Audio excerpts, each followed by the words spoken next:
I don't like making very long videos, so I split part 3 of my adventure to get from Fethiye, Türkiye to Belgrade, Serbia into 2 parts. So this is part 4, so this is really the last part. Here is part 1 from my adventure, and this part is mainly about the bus. The bus I was so afraid of the whole time because Paul saw a YouTube video the night before we left. That video was about a year old, and that woman there took the bus from Thessaloniki to Belgrade, exactly the bus we want to take.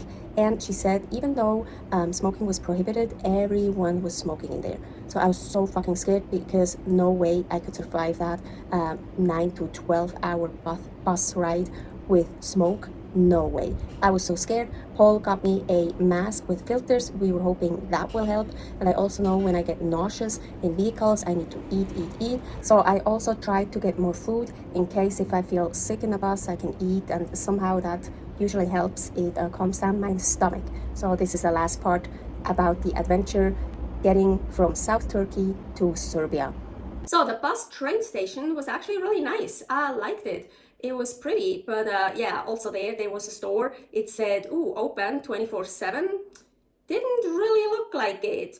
That really looked close to me. Anyways, so we found there a burger place for Paul to eat. So he got himself some sandwiches, and he saw how the burgers were made, the patties. And apparently the patties were only ground beef and salt, nothing else in it. Would be perfect for me. And they weren't like grilled in a pan or something with oil or so. They were like cooked on a conveyor belt, so nothing else got put on or so. So totally safe for me, totally clean, yes. Paul tried to order just a burger patty. They won't serve that. They put it in here. He tried to ask for putting the patty on the side. They don't serve it that way. They have to put it into the fucking bun.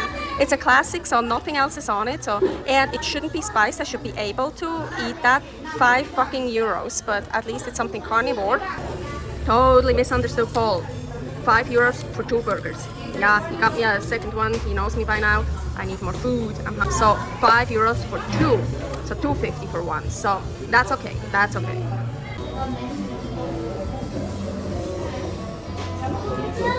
Salt is on it.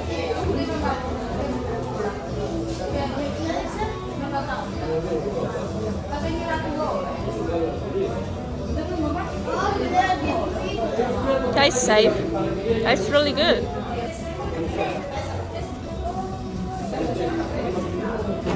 Yeah, no pepper, no nothing, just salt. Probably salt with shit in it, but some with preservatives and stuff. For right now, that's okay.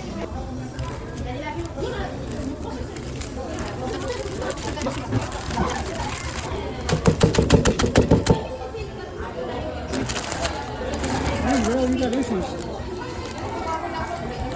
Doesn't even do shit to them. Fucking assholes.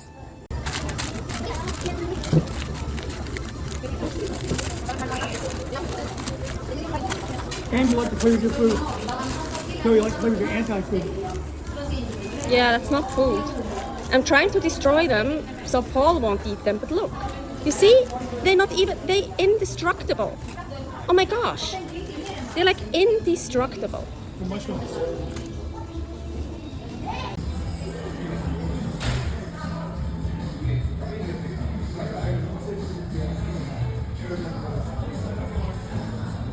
Before we left, he got me 2 more burgers. So I had 2 more burger patties, and I still had my last hard-boiled egg left over. I took 14 hard-boiled eggs on this 3-day trip.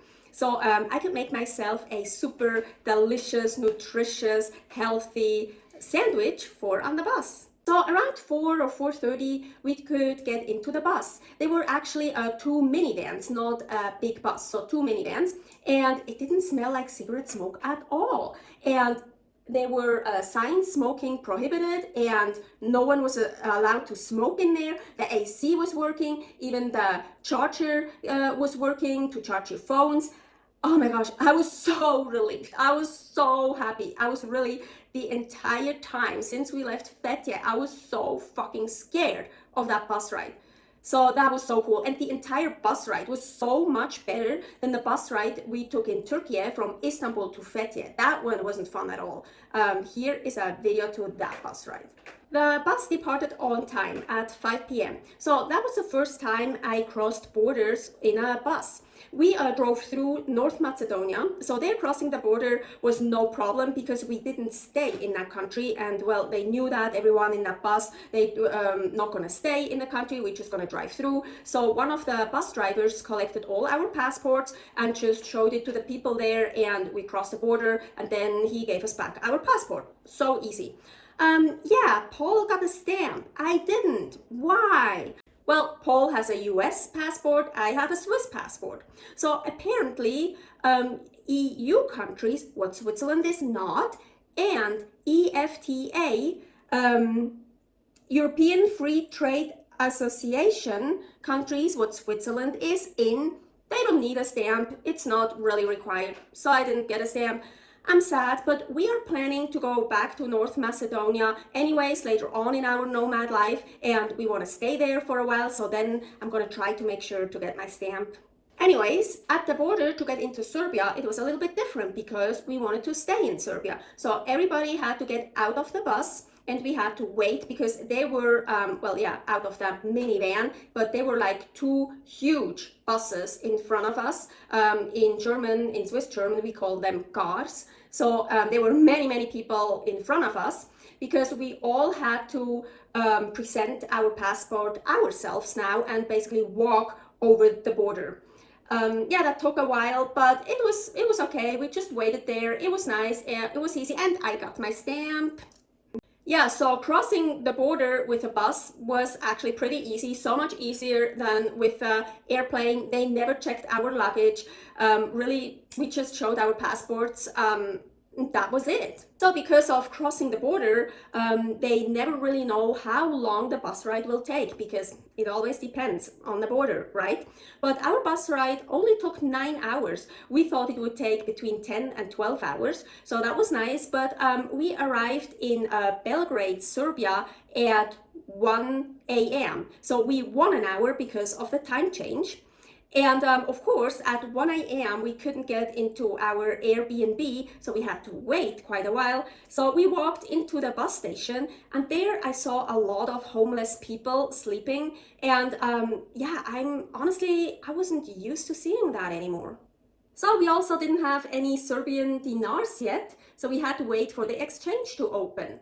I was so fucking tired, so I took the bag where this here, my wedged pillow was in, and I laid on the bag, and I put Mr. Top Sirloin into an empty pillowcase, and put that under my bed, and oh my gosh, it was so comfortable. It was so much more comfortable than the bed on the ship in the deluxe room, and I got some sleep. It was nice. I think Paul wasn't really pleased because he basically just had to be my bodyguard for the entire night. So I basically turned into a hobo myself, but no, not really. It was clear I wasn't a hobo because of all our luggage. Around 5:30 a.m., Paul woke me up and told me they want me to get up. We were in front of a business, actually. The homeless people, they all were at a different place, more like in the bus station, and they woke those up much earlier than me. I think for them it was clear that I'm not a hobo and we were just waiting. So it was really nice. They let me sleep a bit longer. But yeah, so around 5:30 a.m. when it really started to get busy, they wanted me to get up because it doesn't really look nice when someone sleeps in front of your business, but really it was comfortable. But yeah, Paul wasn't happy at all. He didn't like to his old job back being a bodyguard. So at 6 a.m. the exchange opened and Paul got us some Serbian dinars. Then we got outside and got a cab to get to the Airbnb. So around 6:30 we were in front of our Airbnb, And normally you can't check in before 1 p.m. but Paul already wrote them days ahead and asked if we could check in earlier, and they were so super nice and told us, yeah, we can check in at 7. So a little bit after 6:30 we were already there, and we thought we're just gonna wait outside until it's 7. But an older lady saw us outside, and so she let us in already much earlier. So yay, we made it actually here. To Belgrade, Serbia, and this is the Airbnb I'm in right now. It's super nice. We have a lot of space. That was quite an adventure. Those 3 days with 3 ferries and 1 bus and a non-smoking bus from Fethiye, Türkiye, through Greece, through North Macedonia a little bit, and to Belgrade, Serbia. Thank you for watching. Don't forget to subscribe here. Click that bell button for notifications if you want. We are already almost ready to leave Belgrade, Serbia with a train this time for our new destination, Montenegro. Yeah, super cool. Nomad life, Aline's adventures. Stay happy, stay healthy. Bye.